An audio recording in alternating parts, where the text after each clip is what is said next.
देखिए, जहाँ तक वो जो घर वापसी की बात कर रहे हैं, पहले तो मैं उसका जवाब दे दूँ। एक बात समझ लीजिए, दुनिया में इस वक्त ये 1.8 बिलियन मुसलमान हैं, 1800 करोड़ के करीब, जो दुनिया का सेकंड लार्जेस्ट पॉपुलेशन है, 33% के करीब, सेकंड लार्जेस्ट। और दुनिया में 7 बर्रे आज़म हैं, सातों बर्रे आज़मों में वहाँ की मुकामी आबादियाँ जो हैं वो मुसलमान हैं। और इतनी बड़ी आबादी के और रोज़ बढ़ रही है, इसमें इजाफा हो रहा है, कम नहीं हो रहा। सवाल ये है, और मैं चैलेंज के साथ कह रहा हूँ, ओपन चैलेंज कर रहा हूँ मैं, कि आप सारी दुनिया की दौलत एक जगह इकट्ठा कर दीजिए, सारी दुनिया की, अमेरिका, लंदन, रूस, यूरोपियन यूनियन, भारत और चीन और ईरान, तुरान, सब की दौलत, सारी दुनिया के हथियार इकट्ठा कर दीजिए, एटम बम, बंदूकें और तोपें, गोला बारूद सब इकट्ठा कर दीजिए, सारे जालिमों को इकट्ठा कर दीजिए और कहिए सबसे क्या, या तो घर वापसी करो या हम तुम्हें कत्ल कर देंगे। करें। मैं दावे से कहता हूं, इस सब के बावजूद अगर 10% लोग भी अपना धर्म परिवर्तन कर दें तो चौक पे खड़ा करके मेरी गर्दन उड़ा दीजिएगा।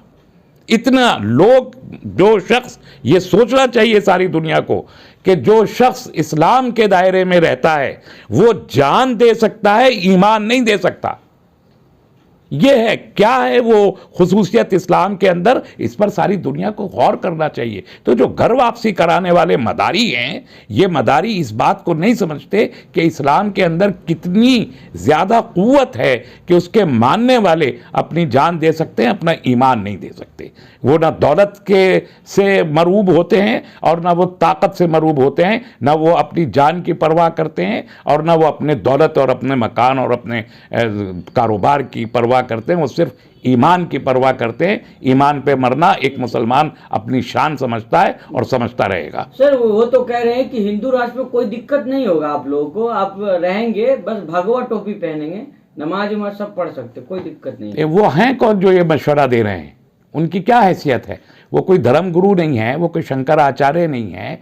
वो अभी कल से लाइमलाइट में आए हैं, मध्य प्रदेश के इलेक्शन को मुतासिर करने के लिए आए हैं। उनका कोई ऐसा तो अवतार नहीं है कि वो लोगों को, इस मुल्क के 140 करोड़ लोगों को वो कोई हुक्म देंगे कि लोग ऐसा करें।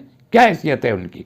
वो एमपी नहीं है, एमएलए नहीं है, मिनिस्टर नहीं है, चीफ मिनिस्टर नहीं है, प्राइम मिनिस्टर नहीं है, धर्म गुरु नहीं है, आचार्य नहीं है, शंकराचार्य नहीं है। क्या है वो जो ये मशवरा दे रहे हैं? मंत्री वहां जा रहे हैं सर, चाहे कांग्रेस हो या भाजपा, अंधविश्वासी हैं, आशीर्वाद लेने जा रहे हैं सर। अंधविश्वासी हैं, इसलिए जा रहे हैं। आशीर्वाद लेके वो वोट लेना चाहते हैं, वोट के लालची हैं, वोट के लिए जा रहे हैं। कांग्रेस के कमलनाथ भी गए थे। हाँ, वो भी वोट लेना चाहते हैं, वो कोई उन सबसे अलग नहीं है, वो भी वोट लेना चाहते हैं। बाबा कह रहे हैं कि कुछ लोग बेचैन हैं, अगर हम 2-4 साल और ऐसे ही प्रयास किए तो हिंदू राष्ट्र बन जाएगा। तो बना लें हिंदू राष्ट्र, क्या मसला है? मैं एक बात पूछना चाहता हूँ।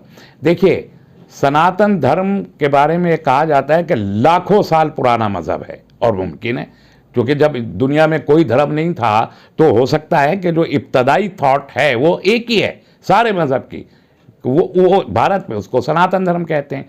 लेकिन ये सनातन धर्म जो वासुदेव को कुटुंब मानता है, पूरे वासुदेव को एक कुटुंब मानता है, ये सनातन धर्म भारत की परिधि से बाहर लाखों साल में क्यों नहीं निकला? इस सवाल का जवाब देश के धर्म गुरुओं, आचार्यों, शंकराचार्यों को देना चाहिए कि अगर वासुदेव एक कुटुंब है तो सनातन धर्म वासुदेव में क्यों नहीं फैला इसके लाखों साल में? जबकि इसके बरक्स 2500 साल पहले बुद्ध मत आया। उस बुद्ध मत को, वो भारतीय की धरती से उठा, उस बुद्ध मत को जब बाहर निकाल दिया गया तो पूरे साउथ ईस्ट एशिया में बुद्ध मत फैल गया। आज 15 के करीब मुल्कों में, नेपाल से लेके चीन में, बर्मा में, जापान से लेके थाईलैंड तक, सारे इंडोनेशिया, मलेशिया में बुद्ध मत फैला हुआ है। वो इसी ज़मीन से उठा और यहीं से निकाला है, सिर्फ 2500 साल में। 3rd लार्जेस्ट पॉपुलेशन बन गया आज वो दुनिया की, 3rd लार्जेस्ट।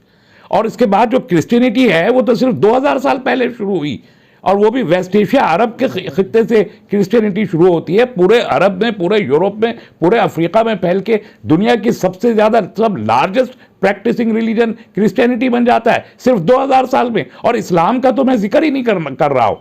उसके लिए तो इल्ज़ाम लगाए जाते हैं कि वो तलवार से और प्रलोभन से फैला है, लेकिन वो भी सिर्फ 1500 साल के अंदर पूरे के पूरे दुनिया के हर कॉन्टिनेंट में, हर मुल्क में छा गया और 2nd लार्जेस्ट पॉपुलेशन बन गया। तो सनातन धर्म को में ऐसा क्या मसला था कि सनातन धर्म भारत की और वो भारत में भी नॉर्थ में अलग है, साउथ में अलग है, ईस्ट में अलग है, वेस्ट में मान्यताएं अलग हैं उसकी, तो ये भारत की इस परिधि से बाहर क्यों नहीं निकल सका? ये जवाब तो हमारे धर्म गुरुओं को देना चाहिए, शंकराचार्यों को देना चाहिए कि अगर दूसरे मज़ाहिब भारत ही की ज़मीन से उठ के सारी दुनिया में फैल सकते हैं, एक मुल्क से उठता है तो सारी दुनिया में फैल जाता है, तो फिर सनातन धर्म के बारे में इन शंकराचार्यों ने इसकी तबलीग और नशर व इशाअत के लिए क्या किया कि भारत से बाहर नहीं निकल सका?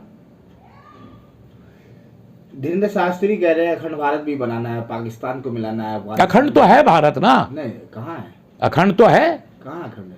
नहीं, भारत का जो भी इस अशोक का वक्त अखंड बनाना, अशोक का तो बनाए वो आप बना चाह रहे सकते हैं। पाकिस्तान को मिला लिया जाए मतलब? नहीं, मेरे चाहने न चाहने से कुछ होता नहीं भाई। हाँ। जो चाहता है वो बनाए। मैं तो कर सकते हैं ना सर आप? मैं भारत को, आज जो भारत का नक्शा है, इसी नक्शे में भारत को देखता हूं और मुझे यही भारत सबसे ज्यादा प्यारा है। ना इससे कम भारत चाहिए मुझे, ना इससे ज्यादा भारत की समर्थन जरूरत कर है। रहे कि नहीं अखंड भारत के लिए? नहीं, मैं बाबा की तो हवाई बातें हैं, उन हवाई बातों को मैं क्या समर्थन करूं? मैं बाबा स्कूल कॉलेज गए नहीं है, शायद 8वीं 10वीं कहीं गए होंगे, तो मैं उनका क्या समर्थन बाबा के लिए करूं? ऐसा बोलेंगे पर्चा निकाल लेंगे, आपके लिए भी निकाले। मैं अल्लाह से डरता हूं, मैं मुझे किसी बाबा वगैरह से कोई लेना देना बार नहीं। पर्चा निकाल लेते हैं। निकाल दे बाबा का पर्चा, बाबा निकाले, खुद ही पढ़े।